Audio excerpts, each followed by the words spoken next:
ಸ್ವಾದಿಸರೋರಿಗೆ ಸ್ವಾಗತ. ನಾನು Lata Jayaram.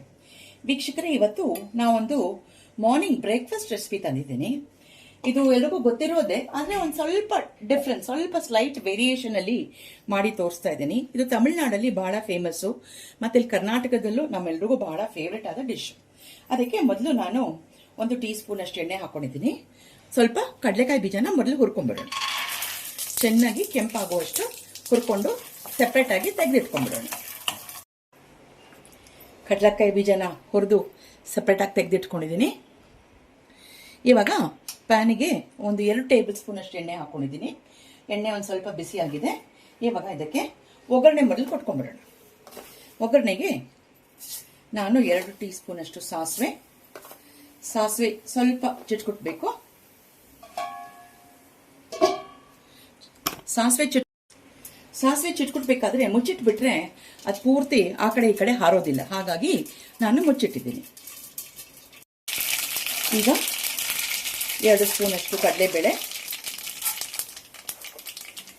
1 tea spoon ಅಷ್ಟು ಉದ್ದಿನಬೇಳೆ ಸ್ವಲ್ಪ ಬಾಡಿಸ್ಕೊಳ್ಳೋಣ. ಬಾಡಿಸ್ಬಿಟ್ಟು ಒಂದು ಅರ್ಧ ಟೀ ಸ್ಪೂನ್ ಅಷ್ಟು ಜೀರಿಗೆ, 5 ಮೆಣಸಿನ್ಕಾಯಿ ತಗೊಂಡಿದ್ದೀನಿ. ಉದ್ದುದಕ್ಕೆ ಕಟ್ ಮಾಡಿ ಇಟ್ಕೊಂಡಿದ್ದೀನಿ. ಖಾರ ಇಲ್ಲ, ನಿಮ್ಮ ಖಾರಕ್ಕೆ ಅನುಸಾರವಾಗಿ ನೀವು ಮೆಣಸಿನ್ಕಾಯಿ ಹಾಕೋಬಹುದು. 2 ಇಂಚ್ ಶುಂಠಿ, ಮತ್ತೆ 4 ಹೆಸರು ಕರಿಬೇವು, ಅರ್ಧ ಟೀ ಸ್ಪೂನ್ ಅಷ್ಟು ಅರಿಶಿನ ಹಾಕೊಳ್ಳೋಣ. ಜೊತೆಗೆ 4 ಮೀಡಿಯಂ ಸೈಜ್ ಈರುಳ್ಳಿ ಉದ್ದುದಕ್ಕೆ ಸ್ಲೈಸ್ ಮಾಡಿ ಇಟ್ಕೊಂಡಿದ್ದೀನಿ. ಅದನ್ನು ಹಾಕೊಂಡು ಚೆನ್ನಾಗಿ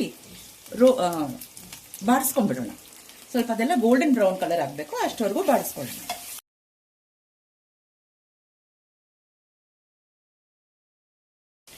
ಈರುಳ್ಳಿ ಚೆನ್ನಾಗಿ ಉದ್ದುದ್ರಾಗಿದೆ. ಇವಾಗ ಇದಕ್ಕೆ ನಾನು 4 ಟೊಮೆಟೊ ತಗೊಂಡಿದ್ದೆ. ಆ ಟೊಮೆಟೊ ತಗೊಂಡು ಮಿಕ್ಸರ್ಗೆ ಹಾಕೊಂಡು ಟೊಮೆಟೊ ಪ್ಯೂರಿ ಮಾಡಿ ಇಟ್ಕೊಂಡಿದ್ದೀನಿ. ಈ ಟೊಮೆಟೊ ಪ್ಯೂರಿನ ಇದಕ್ಕೆ ಸೇರಿಸೋಣ. ಇದೇ ವೇರಿಯೇಷನ್ ಇನ್ ದ ಬ್ರೇಕ್ಫಾಸ್ಟ್, ಇವತ್ತಿನ ಬ್ರೇಕ್ಫಾಸ್ಟ್ಗೆ. ಇವಾಗ ಇದನ್ನ ಚೆನ್ನಾಗಿ ಮಿಕ್ಸ್ ಮಾಡಿ ಸ್ವಲ್ಪ ಗಟ್ಟಿ ಆಗೋ ಹಾಗೆ ಮಾಡ್ಕೊಳ್ಳೋಣ. ಇವಾಗ ಸಣ್ಣ ಕುದಿ ಬರ್ತಾ ಇದೆ. ಟೊಮೆಟೊ ಚೆನ್ನಾಗಿ ಬೇಯಬೇಕು, ಆ ಹಸಿ ವಾಸನೆ ಎಲ್ಲ ಹೋಗಬೇಕು. ಹಾಗೆ ಒಂದು ಸ್ವಲ್ಪ ಗಟ್ಟಿನೂ ಆಗುತ್ತೆ. ಇವಾಗ ನಾವೇನು ಮಾಡೋಣ ಅಂದರೆ, ರುಚಿಗೆ ತಕ್ಕಷ್ಟು ಉಪ್ಪು ಹಾಕೊಂಡ್ಬಿಡೋಣ.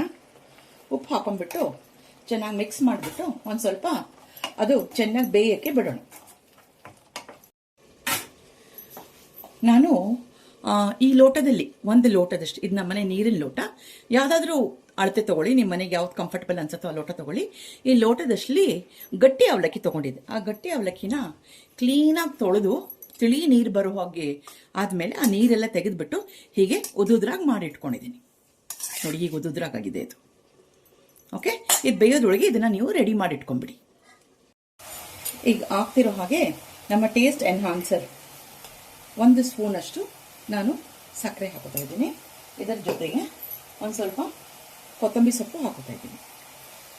ಆಮೇಲೆ ಮೇಲೆ ಉದುರ್ಸೋಕ್ಕೆ ಗಾರ್ನಿಷ್ ಮಾಡೋಕ್ಕೆ ಇನ್ನೊಂದು ಸ್ವಲ್ಪ ಇಟ್ಕೊಂಡಿದ್ದೀನಿ. ಇದನ್ನು ಹಾಕ್ತಾ ಇದ್ದೀನಿ. ಜೊತೆಗೆ 1 ಸಣ್ಣ ಹೋಳಷ್ಟು ತೆಂಗಿನಕಾಯಿ ತುರಿಟ್ಕೊಂಡಿದ್ದೆ, ಅದನ್ನು ಹಾಕ್ತಾ ಇದ್ದೀನಿ. ಹಾಕಿ ಎಲ್ಲ ಮಿಕ್ಸ್ ಮಾಡೋಣ. ಇವಾಗ ಏನು ತೊಳೆದಿಟ್ಕೊಂಡಿದ್ದೀವಲ್ಲ ಆ ಅವಲಕ್ಕಿನ ಸ್ವಲ್ಪ ಇದಕ್ಕೆ ಸೇರಿಸ್ಕೊಳ್ಳೋಣ. ಸೇರಿಸ್ಕೊಂಡು ಹಾಗೆ ಮಿಕ್ಸ್ ಮಾಡ್ತಾ ಹೋಗೋಣ. ಎಲ್ಲ ಆಲ್ಮೋಸ್ಟ್ ಆಲ್ ರೆಡಿ ಆಯಿತು. ಈಗ ನಾವೇನು ಆ ಕಡಲೆಕಾಯಿ ಬೀಜ ಮೊದಲೇ ಹುರಿದಿಟ್ಕೊಂಡಿದ್ದೀವಲ್ಲ ಅದನ್ನು ಇದಕ್ಕೆ ಸೇರಿಸೋಣ. ಮತ್ತೆ ಮೇಲೆ 2 ಕರಿಬೇವು ಸೊಪ್ಪು ಪ್ಲಸ್ ಒಂಚೂರು ಕೊತ್ತಂಬರಿ ಸೊಪ್ಪು ಗಾರ್ನಿಷ್ ಮಾಡಿಬಿಟ್ರೆ ನಮ್ಮ ತಕಾಳಿ ಅವಲಕ್ಕಿ. ತಮಿಳಲ್ಲಿ ಇದಕ್ಕೆ ತಕಾಳಿ ಅವಲಕ್ಕಿ ಅಂತೀವಿ. ತಕಾಳಿ ಅಂದರೆ ಟೊಮೆಟೊ ಅವಲಕ್ಕಿ ರೆಡಿ. ನಾವು ರೆಗ್ಯುಲರ್ ಆಗಿ ಅವಲಕ್ಕಿ ಮಾಡ್ತೀವಿ, ಬಟ್ ಇದೊಂಥರ ನಾವು ಟೊಮೆಟೊ ಬಾತ್ ಮಾಡೋ ಹಾಗೆ ಟೊಮೆಟೊ ಅವಲಕ್ಕಿ. ಟೊಮೆಟೊ ಬಾತ್ಗೆ ತುಂಬ ಗರಂ ಮಸಾಲ ಅದೆಲ್ಲ ಹಾಕ್ತೀವಿ. ಇದಕ್ಕೆ ಏನಿಲ್ಲದೆ ಸೌಮ್ಯವಾಗಿ ಬರೀ ಈರುಳ್ಳಿ ಮತ್ತೆ ನಮ್ಮ ಒಗ್ಗರಣೆ ಪದಾರ್ಥಗಳು ಹಾಕಿ ಮಾಡೋದು. ತುಂಬ ಸುಲಭವಾಗಿ ಮಾಡ್ಕೋಬಹುದು. ಇದು ನಿಮ್ಮ ಅವಲಕ್ಕಿ ತಿಂಡಿಯೊಳಗೆ ಇದೊಂಥರ ಸ್ವಲ್ಪ ವೇರಿಯೇಷನ್ ಇರೋದ್ರಿಂದ ರುಚಿ ಬೇರೆ ಥರ ಬರುತ್ತೆ. ಸೊ ಮನೇಲಿ ಸುಲಭವಾಗಿ ಎಲ್ಲರೂ ಮಾಡ್ಕೋಬಹುದು. ಇದನ್ನ ದಯವಿಟ್ಟು ಮನೇಲಿ ಟ್ರೈ ಮಾಡಿ, ಒಂದಿನ ಈಸಿಯಾಗಿ ಆಗುತ್ತೆ. ಮತ್ತೆ ನಾ ಮಾಡಿದ್ದು ತಕ್ಕಾಳಿ ಅವಲಕ್ಕಿ, ಟೊಮೆಟೊ ಅವಲಕ್ಕಿ ನಿಮ್ಮೆಲ್ರಿಗೂ ಇಷ್ಟ ಆಗಿತ್ತಂದ್ರೆ ನಮ್ಮ ಸ್ವಾದ ಸರೋವರ್ ಚಾನೆಲ್ನ ಪೂರ್ತಿ ವಿಡಿಯೋ ನೋಡಿ ಲೈಕು ಶೇರು ಸಬ್ಸ್ಕ್ರೈಬ್ ಮಾಡಿ ನಮಗೆ ಸಪೋರ್ಟ್ ಮಾಡಿ. ಎಷ್ಟು ಹೇಳಿ ಈ ವಿಡಿಯೋ ಮುಗಿಸ್ತಾ ಇದ್ದೀವಿ. ಮುಂದಿನ ವಿಡಿಯೋ ಸಿಗೋಣ. ಅಷ್ಟವರೆಗೂ ನಮಸ್ಕಾರಗಳು.